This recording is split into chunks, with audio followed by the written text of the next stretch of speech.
Muy buenas noches para todos. Muchas gracias por sumarse a nuestro Shiur de Perashat Shavua, la inquietante, apasionante y única Perashat Beshalach nos vuelve a retrotraer a uno de los instantes en los cuales habríamos de vivenciar uno de los milagros a nivel de la naturaleza más grandes que hubo de acontecer. Y es el milagro de Keriat y Amsuf. No cabe duda de que el Kadosh Baruj Hu ha obrado por nosotros maravillas, pero fundamentalmente esta maravilla que representó el antes y el después, porque en última instancia hubo un antes y un después a todo este momento. Perdón, el resfrío no lo podemos evitar. Entonces, de una u otra manera, nos lleva a evocar uno de los momentos más trascendentes. Vamos a ver hoy dos pequeñas, no, perdón, grandes ideas del Malvim con respecto a Perashat Beshalach. Una de ellas tiene que ver con mamás todos los momentos previos y el instante de la narrativa donde se cruza el Yam Suf. Un pequeño relato que nos alcance para poder compartir y luego de ello, obviamente, vamos a compartir otro escenario más que tiene que ver ya con el transcurso del desierto. Muy bien, Malvin nos invita al capítulo 14, en el versículo 13, donde nos dice el pasuk: Vayomer Moshe, itiatzevu urre'u et yeshuat Hashem, asher ya'aseh lachem hayom. Moisés dijo, dice el Malvim, le dijo a él que esta cosa era necesaria, ya sea porque santo es Hashem, y que al respecto dijo, Davar ze nitzrach, esto que Akadosh Baruj Hu le dice a Moshe, para que Moshe transmita al pueblo de Israel, el Malvim no dice que es algo aleatorio, algo sin importancia. Amarlo Shedavar Zenitzrach. Le dijo a él que esta cosa que va a decir era necesaria.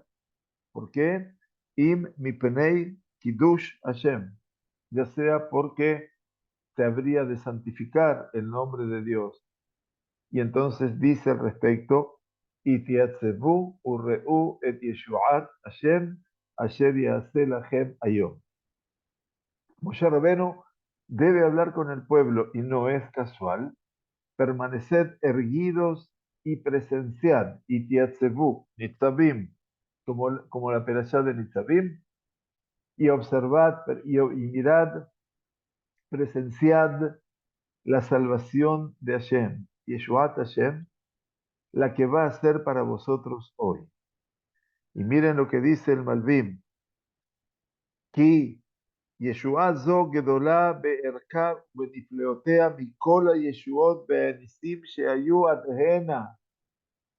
El Malvim viene a alertarnos y nos dice, porque esta salvación es mayor en valor y en sus maravillas que todas las salvaciones y milagros que han sido hasta ahora. Ustedes conciben, ¿no? Hemos pasado 10 Makot en Eretz Mitzrayim. Hemos visto cómo el Kadosh Baruj Hu, el Boré Olam, tuvo la intención de hacer su presencia a través de distintas manifestaciones en cada una de las Makot, en cada uno de esos castigos punitivos.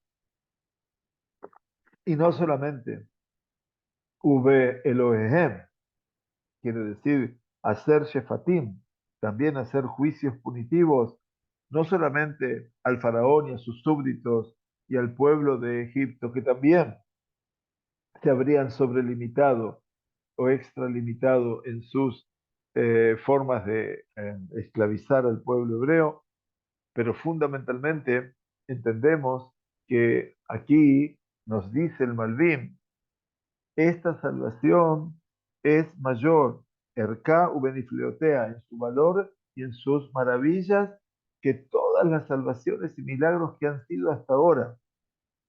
Y en esto dice, Ubazé itchadesh Shem Hashem leene goim rabim. Qué interesante. Dice, y en esto el nombre de Dios será renovado ante los ojos de muchas naciones. ¿Se acuerdan lo que dice Shiratayam? Vamos a leer este Shabbat. Shame'u amim irgazun. Escucharon los pueblos y se estremecieron. Gil ahaz yoshebet Pelaye. El pánico abrazó a los habitantes de Pelaye. Az nivhalu alupe edom. Entraron en pánico paralizante los habitantes de Edom. El Moab y Moab, los ídolos de Moab, de repente entraron a temblar. Namogu, Kol, Yoshbe, Gená, se derritieron de temor, de miedo, todos los habitantes de Gená. ¿Ya? La proyección de este Shirat Hayam, el Malvin dice, mira lector, esto fue mucho más que todo lo demás, todo lo anterior, aún de todas las plagas. Y la prueba de todo esto nos la puede dar, perdón, Rahab Az-Zoná, en el libro de Yehoshua, en la conquista previa a Jericó, nos la puede dar mucho la imagen que Rahab le transmitió, la posadera, a los espías que había mandado Yehoshua, en donde ella sabía de este momento, el cruce de la mar. O sea que en un mundo sin media, sin comunicación, hay algo que trasciende. Y lo que trasciende es el boca a boca, la Masoret, la Torah Shebe'al Peh. Entonces lo curioso es que cómo le puedo yo pedir a la moré de mi niño que no le diga que el cruce de la mar fue porque Moshe era un experto conocedor de las mareas y entonces se apareció allí en la madrugada en la baja mar para que pudieran cruzar. Y cuando le llegaron los egipcios, llegaron a la pleamar. No porque le quitan a mi niño o a mi nieto, y eso es porque debemos elegir una educación que sea una educación que primero pueda mantener la infancia en su lugar. Segundo, que pueda mantener al adulto que fue infante también en su lugar y que podamos comprender que todo lo que pasó en la mar pasó eventualmente porque Akadosh Baruj Hu Mihak Ruach Kadim. Lo dice la Sagrada Torah. No es que la Torah no dice que Akadosh Baruj Hu trajo un viento solano, un viento del este, que arrasó con todas las aguas. La Torah lo dice, Moré. La Torah lo dice, Morá. No hace falta que usted invente una regulación astronómica del cielo o de las aguas. Lo dice. Akadosh Baruj Hu es Melech Haolam, es el soberano del universo. Akadosh Baruj Hu es aquel que puede mover cielos y tierra.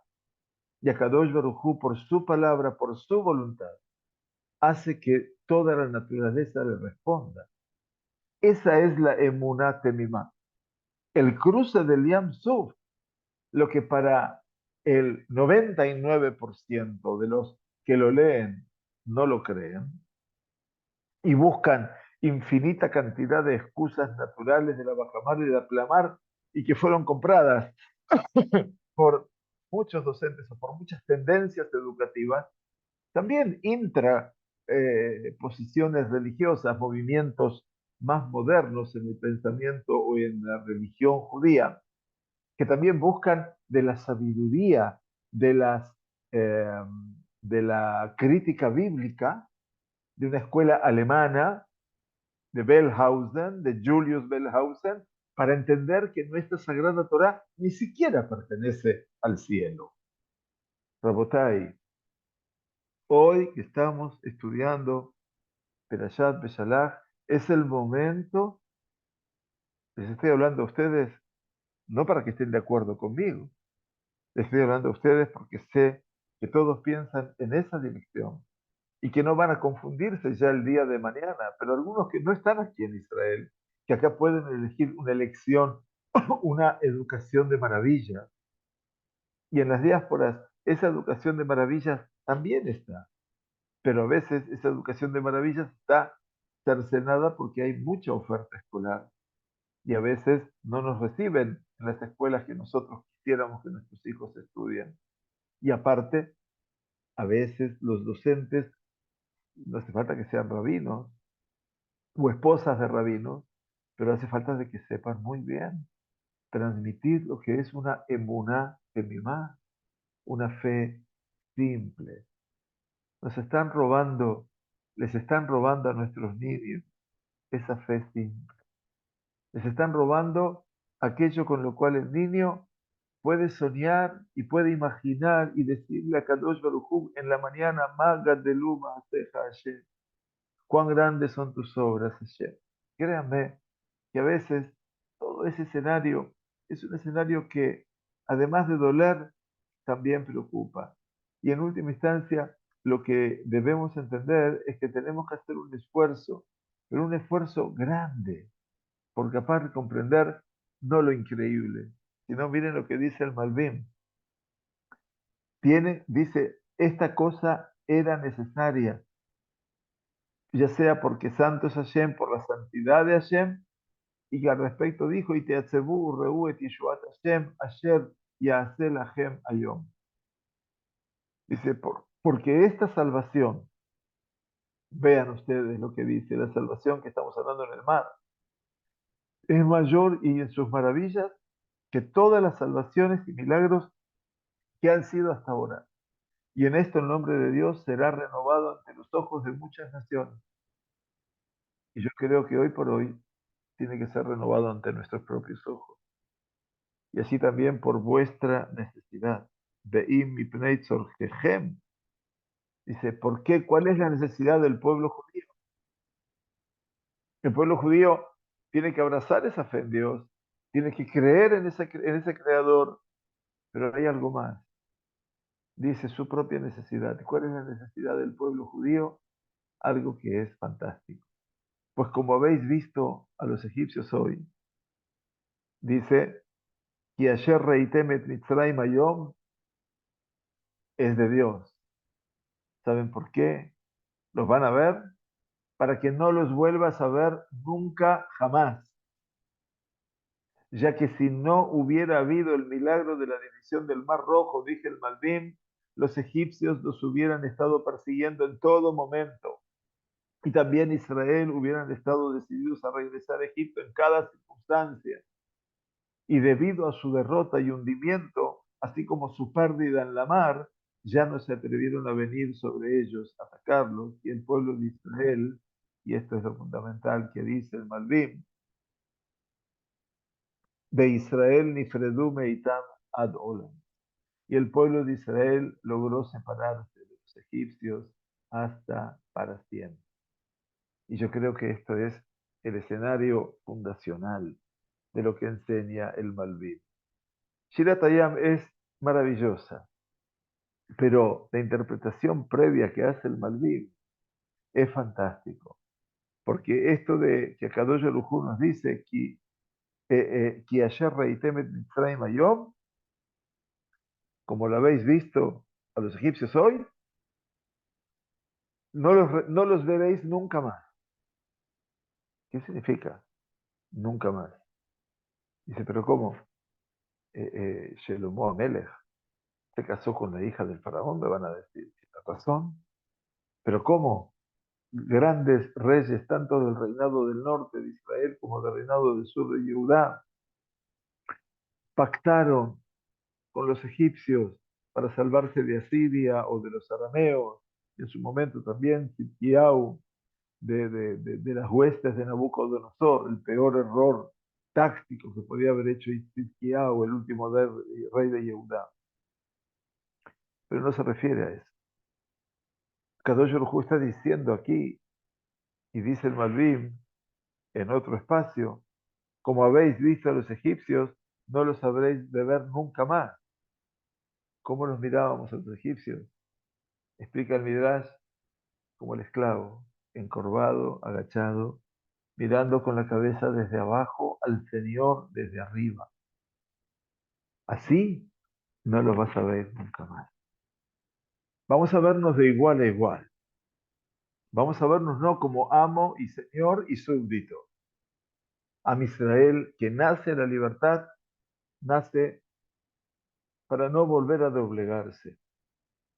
Lamentablemente la historia ha refundado a los egipcios en distintos lugares del mundo, en las cruzadas, Torquemada en la Inquisición, en los pogroms de Rusia, en este ucraniano Yemach Shemo, Bogdan Khmelnytsky, y por supuesto en la época del Reich, de los nazis. Siempre recrudecieron los egipcios, comillas. Y a Israel, obviamente, hoy también sufre no mirar desde abajo hacia arriba, pero teniendo que evaluar cada una y una de las circunstancias que lo rodean. Porque Torquemada volvió, Khmelnytsky volvió, el 7 de octubre volvieron todos. Volvió Hitler, Yemach Shemo, y volvió el Tercer Reich, Yemach Shema. Todo eso volvió en un día aquí. Estamos superando eso. Y ahora necesitamos más que nunca ese momento de la partición. Ese momento en el cual Akadosh Baruj Hu nos permita verdaderamente llegar, como lo habéis visto los egipcios hoy, no los vas a volver nunca más. Esa sería la esperanza que podríamos tener. Dice entonces, Itiatzu urre'u et Yishuat Hashem asher ya'aseh lachem hayom. Ahora, paraos, permaneced erguidos, erguidos, es la palabra, Itiatzevu, y presenciad la salvación de Hashem, la que va a hacer para vosotros hoy. Y entonces Moshe Rabenu les dice, Hashem y Lachem. Dice, Hashem regirá la batalla por vosotros. Y en cuanto creas que necesitarás ir a la guerra, si tú vas a pensar que tenés que ir a la guerra en esta circunstancia, Hashem y Lachem, el Todopoderoso, estará peleando por ti. ¿Quién va a ir Lachem Imo? Porque ellos vienen, dice el Malvim, parece mentira, les parece escrito para este tiempo, ellos vienen a pelear contra él, ellos vienen a pelear contra Dios. Finalmente esta es una guerra de ese tipo de realidad. Y esta es, dice el Malvim, Be'u milhamat Hashem, lo milhamtechem. Esta es la guerra de Dios y no vuestra guerra. Fuerte lo que dice el Malvim, pero real, muy real. Es la guerra de Dios, no tu guerra. Y por lo tanto, Beatem Taharishum. Y por lo tanto, se impone guardar silencio. Cosa que no podemos a veces lograr en la realidad que nos toca vivir. Lamentablemente. Continúa en el avance y vemos que el Am Israel dice, Baitzaaku el Hashem. Y Moshe Rabenu también, Baitzaak el Hashem.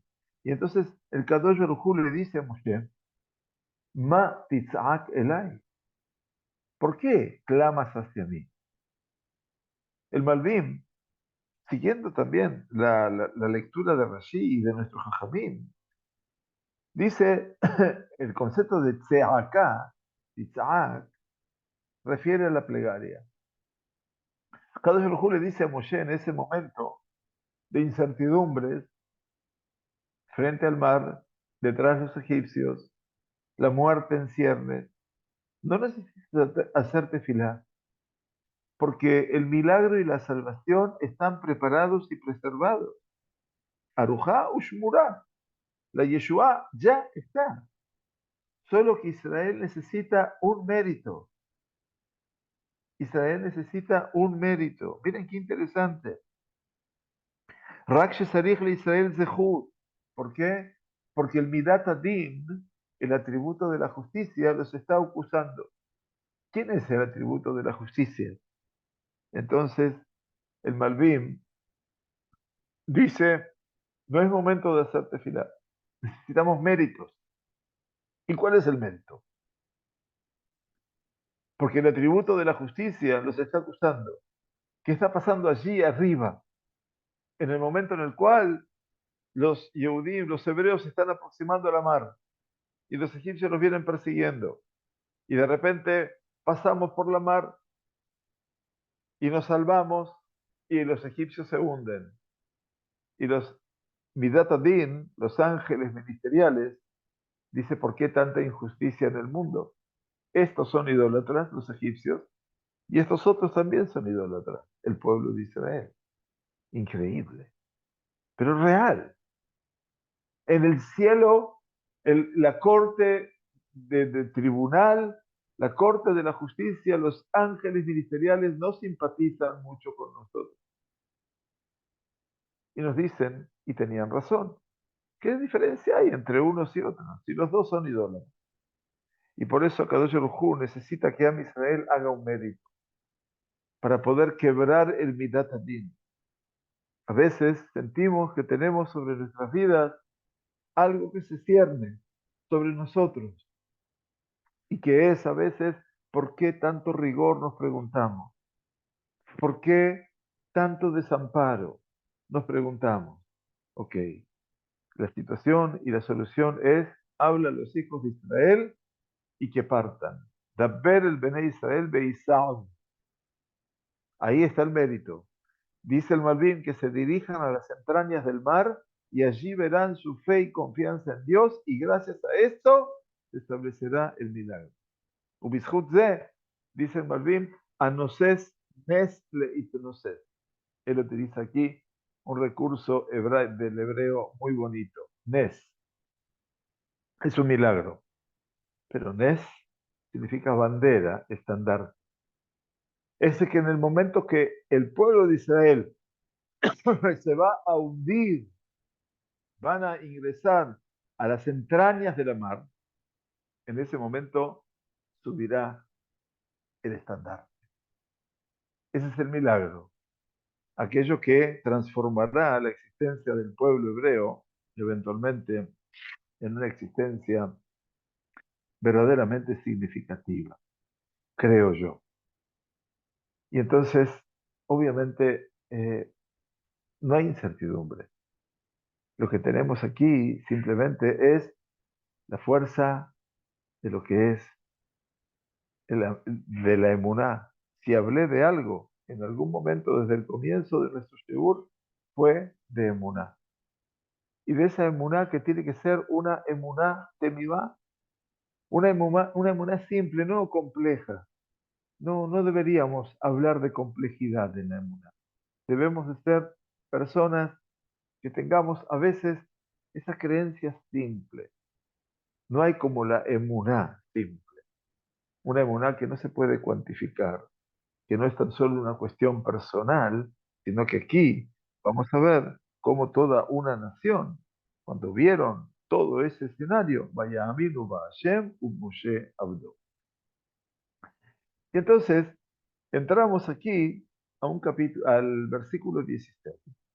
El versículo 16 no lo cité simplemente por cuestiones de espacio y también de tiempo en el día de hoy, pero veamos que el versículo 16 dice, Beatá harem mateja, es el que sigue al 15. Y ahora tú, levanta tu bastón, unete et yadeja alayam, ubekaeu, lo vamos a ver escrito, y extiende tu mano sobre el mar y quiébralo, pártelo. Beyabou bene Israel, betohayam bayabashá. Y habrán de venir los hijos de Israel en medio de la mar, en lo seco. Eso dice el versículo 16. Y el versículo 22, perdón. El versículo 22 al cual se refiere el Malvim ahora, en los versículos 16 y 22. Entonces les voy a leer el versículo 16, les repito, empero tú, levanta tu bastón y extiende tu mano sobre el mar y pártelo. Y vendrán en pos de él los hijos de Israel dentro de la mar en la parte seca. Y el versículo 22 nos dice, Vayavou bene Israel betohayam vayabashá. Y vinieron los hijos de Israel en medio de la mar, en lo seco, Beamaim laem pomam y minam islam, y las aguas eran para ellos una muralla a su derecha y a su izquierda. Entonces aquí el Malvim, por supuesto que es tan observador de cada versículo, que no es una crítica lo que hace, sino simplemente dice, ok, algo me está diciendo. Él dice que en los Pesukim 16 y 22 dijo en medio del mar, en tierra seca primero, y en el versículo 29 dijo en la tierra seca, en medio del mar. O sea, es como una inversión. ¿Quién era el ángel? En el ángel dijo y se caminó, y en la columna de nube dice y se paró. Y si había la nube y la oscuridad como alumbró la noche, y que es la duplicación y la puso en seco y las aguas se partieron, ¿cómo hicieron los egipcios para perseguirlos cuando vieron un milagro que las aguas se pararon? O sea, todo esto que está en medio de todo lo que es el versículo 16 y 22, en donde, por supuesto, nos dice, Baisá malach a Elohim a Olech Mahané. Y entonces pregunta el Malvim, ok, ¿quién era ese ángel? Y en el ángel dice que el verbo aplicado al ángel es Vayelech meajarehem, y se encaminó detrás de ellos.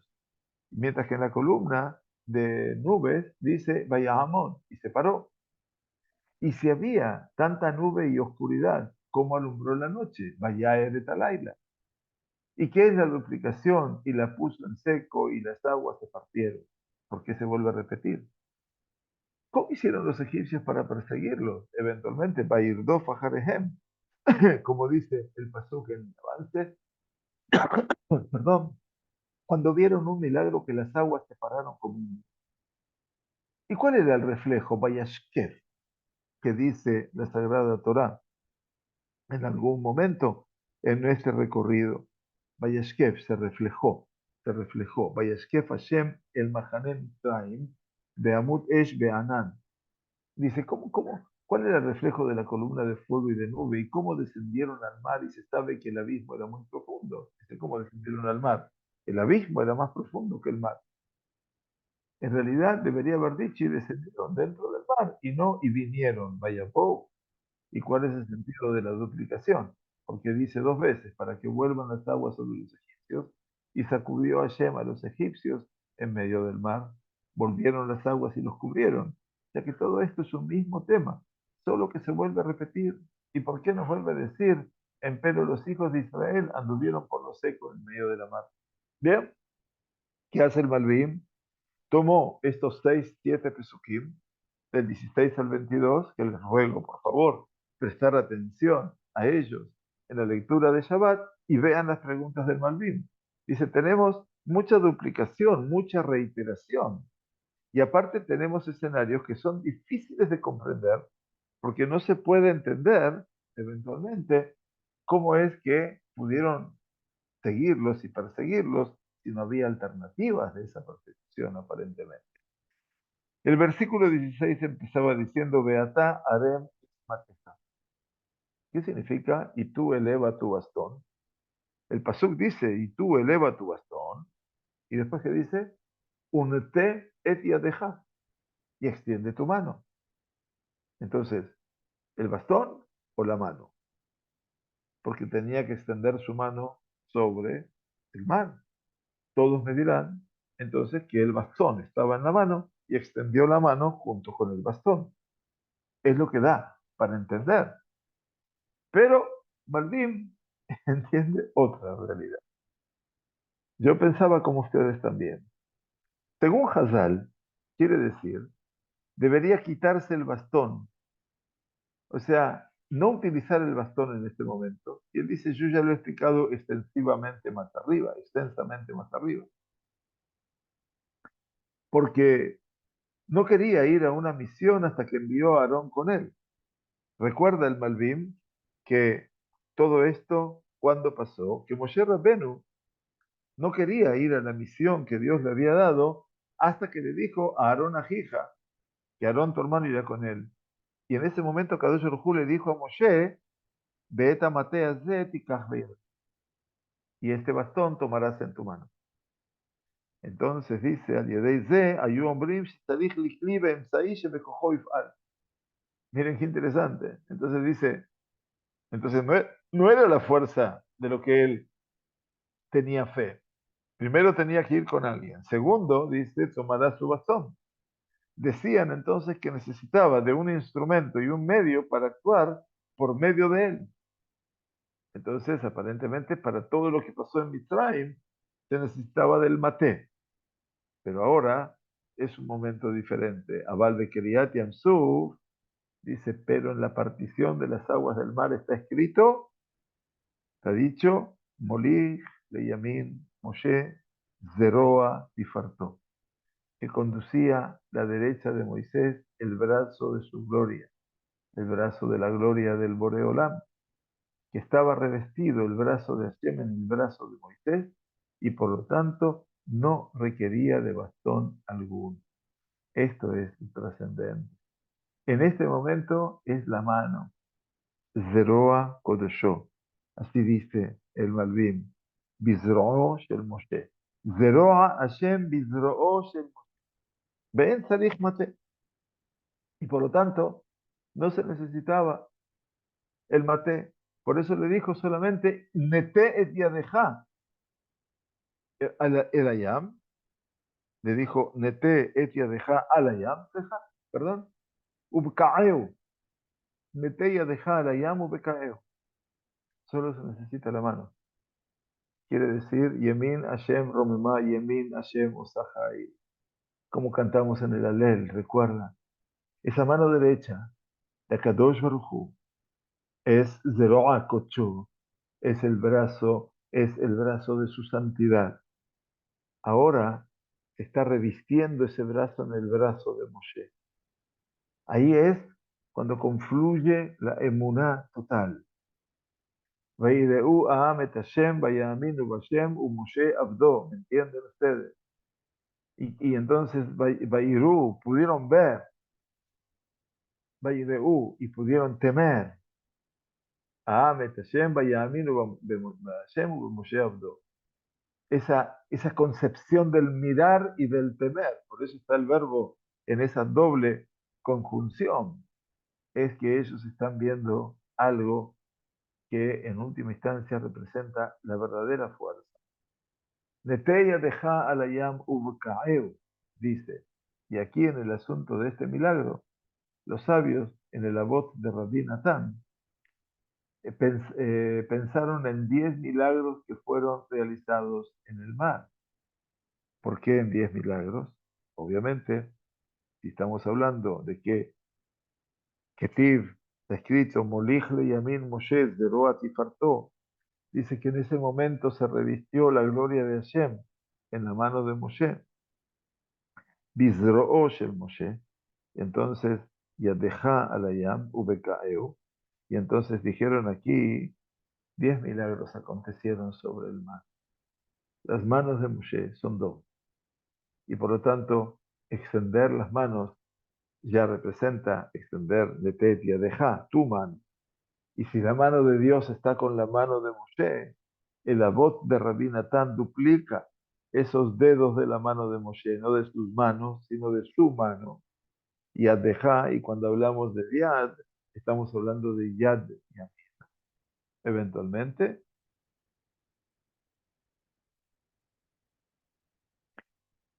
decimos en Teilim para que le quede claro, y Pol mitziddeja elef, urbaba mimineja lo igas.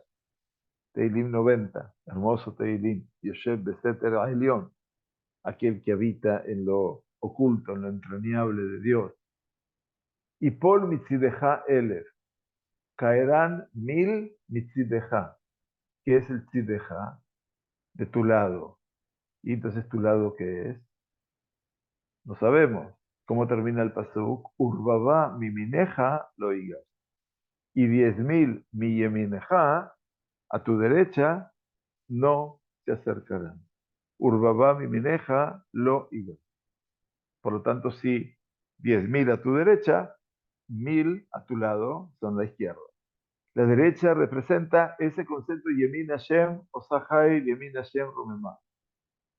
Y esa es la derecha de Dios. Si pudiéramos ver el Abot de Rabbi Natán, dice esa conjunción de las dos manos derechas, comillas, la de Kadosh Baruj Hu, que no es corpóreo, como sabemos, y la de Moshe, hace que el Abot de Rabbi Natán, que es una suerte de Gemara, Abot de, perdón, Rabbi, no lo escribí, Natán, pensaron en 10 milagros que fueron realizados en la mar y que son, A, que las aguas se separaron, como está escrito, el primero de todos ellos, Vayebakeau Amai, es decir, y las aguas se separaron, se partieron, perdón. El segundo milagro nos dice el Malvim, Masheamdu Amaim Kishte Homot Beaderech Baemta. Dice que las aguas estaban como dos muros y el camino en el medio, como está dicho, y el agua se convirtió en un muro para ellos. También, muy bonito. Sé que el fondo de la mar se endureció como una chatarra, quiere decir como un metal, y se secó, como está dicho, que pasaron por la tierra seca. D, que el camino por el que subieron los egipcios fue tan húmedo como la arcilla, como dice, que se ahogaron en el mar rojo, como dice, y me hundí en los precipicios del fondo. Claro, porque ya los carruajes no podían sostenerse. Que las aguas se cortaron y quedaron como piedras, como dice, descendieron, y arredute omot beleviam, quiere decir descendieron en las profundidades, como también decimos piedras, quiere decir Yardubim Solot que Moaben, ¿bien? Y esas piedras quebraron las cabezas de los egipcios, como dice ya en el avance, no de la Sagrada Torá, pero sí de los Teilim, que rompió las cabezas de los Taninim, de los cocodrilos, en este caso en el agua. Después que estaban congeladas en muchos pedazos, como muchas piedras dispuestas en orden, como fue escrito, tú desarmaste tu poder en el mar. También aquí, Hatijot Rabot, y por lo tanto, Ata por harta Be'uzeja Yam. Tú desintegraste, desarmaste, desintegraste con tu fuerza, con tu poder la mar. También que se hicieron 12 surcos, Legozer Yamsuf Ligzarim, para quien corta el Yamsuf en trozos. Lo decimos todos los Shabbatot en el Odula Hashem Kitov Kilo Lam Hasdo. 12 partes para 12 tribus.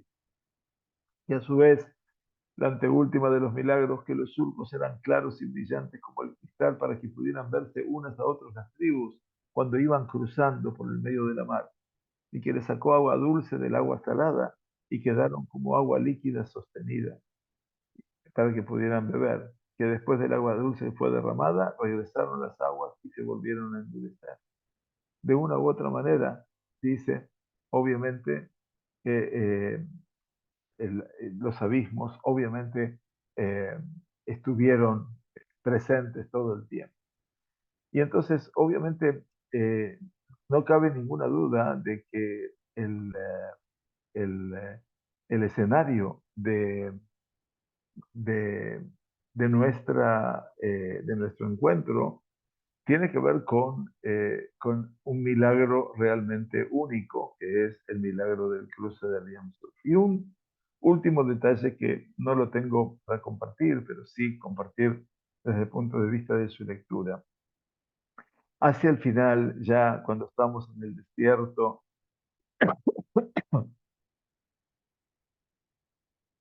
va a aparecer el tema del man, quiere decir el alimento celestial que Hashem mandaba cada mañana durante los 40 años de los viajes de Ben Israel en el desierto, y que es algo sumamente emotivo, se puede decir, yo podría decirlo, porque en última instancia esto es el alimento de Israel.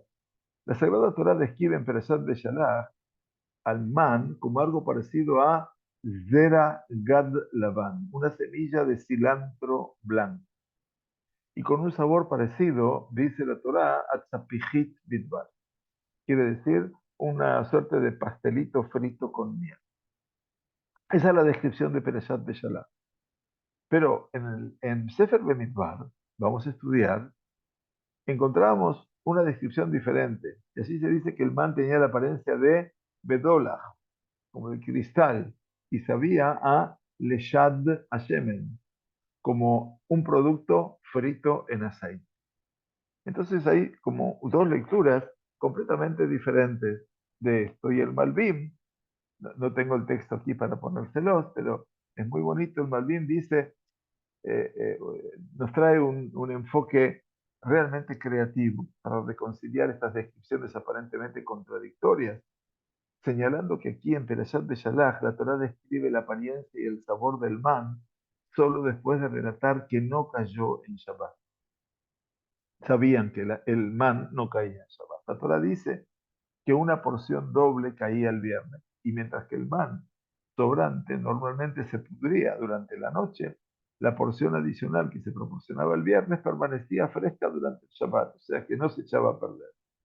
Después de decirnos que la gente no recogió man en el primer Shabbat, después de que el man comenzó a caer, la Torá procede a informarnos que parecía una semilla de cilantro blanco y sabía a tapijit bitbaya, este pastelito frito y dulce.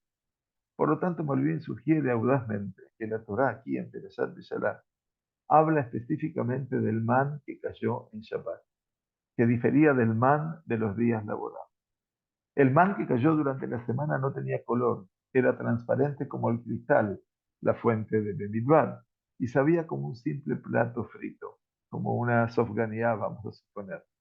El maná, provisto para Shabbat, sin embargo, era especial, acorde con la estatura única del Shabbat.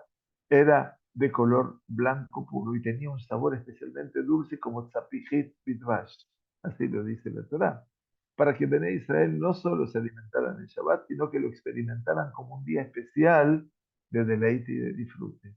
Por lo tanto, dice el Malvim, la Sagrada Torá da dos descripciones diferentes del man, porque una se refiere al man proporcionado durante los días de semana y la otra habla del man especial en Shabbat. Por lo tanto, según el Malvim, con su genialidad, la obligación del Onek Shabbat de disfrutar alimentos y bebidas especialmente finos y delicados en Shabbat y deliciosos, se remonta a las experiencias de nuestros antepasados en este mismo. Y como somos liberados de trabajar para ganarnos la vida en Shabbat, como Bene Israel no necesitaba recolectar man en Shabbat, también se nos insta a disfrutar el Shabbat, como lo hicieron nuestros antepasados en el desierto. Expresamos, dice el Malvim, nuestro reconocimiento del control de Dios sobre el mundo en Shabbat, no solo absteniéndonos de trabajar, confiando en que Él ya nos ha dado todo lo que necesitamos, sino también experimentamos oneg, quiere decir disfrute y deleite. No solamente eso en este día, incluso si esto implica algo adicional o un costo adicional, reforzando nuestra creencia de que Dios, en su infinita misericordia y amor, nos ha dado no solo lo suficiente para sobrevivir, sino también lo suficiente para que disfrutemos. Debemos invertir en alimentos y bebidas especiales para Shabbat, con la fe de que el Todopoderoso nos está brindando este disfrute, tal como lo hizo con nuestros antepasados en el desierto. Que todas nuestras comidas sepan en Shabbat, quiera Dios, hasta Pichit, Bitbash, a algo que sea agradable, bueno, al sabor físico y al sabor espiritual. Muchas gracias por acompañarnos. Shabbat Shalom, Mevorach, y que Akadosh Baruj Hu nos regale un Shabbat Shalom con buenas novedades y que Am Israel logre sus propósitos y que tengamos la fuerza de poder superar todos los enconos, todos los problemas y por sobre todas las cosas, que Akadosh Baruj Hu envíe consuelo a las familias que han perdido a sus seres queridos y por sobre todas las cosas que haga retornar a quienes están cautivos prontamente a Eretz Israel. Muchas gracias, que tengamos un hermoso Shabbat.